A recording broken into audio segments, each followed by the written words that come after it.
আসসালামু আলাইকুম my beloved viewers, welcome to my another new blog.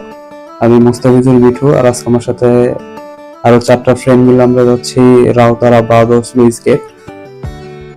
Rautara বাদ ও স্লুইস গেট মূলত 2 নং পোতাজিয়া ইউনিয়ন, সাদাতপুর উপজেলা, সিরাজগঞ্জ জেলায় অবস্থিত।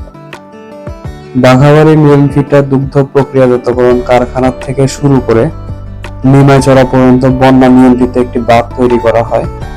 এই বাঁধটাই মূলত রাউতারা বাঁধ নামে পরিচিত। বর্ষাকালে সাগরপুরের এই অংশটি বন্যার পানিতে সাগরের মতো অকূল পাথারে পরিণত হয়। এই কারণে এলাকাটি মানুষের কাছে পাথার নামে পরিচিত। আপনারা এই রাউতারা বাঁধ ও স্লুইস গেটে কেমনে আসবেন এটা এখন আপনাদের সাথে শেয়ার করি।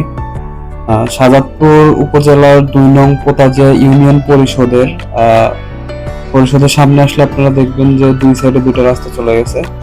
তো হাতের বাম সাইডে যে রাস্তাটা চলে গেল, ওই রাস্তা দিয়ে সোজা আসলেই রাউতারা বাঁধ ও স্লুইস গেট। আপনারা রাউতারা বাঁধ ও স্লুইস গেট আসার সময় প্রাকৃতিক একটা সুন্দর মনোরম পরিবেশ উপভোগ করতে পারবেন। একদম গ্রামীণ যে পরিবেশটা, এই পরিবেশের যদি ফিল নিতে চান তাইলে আপনারা রাউতারা স্লুইস গেটে আসতে পারেন।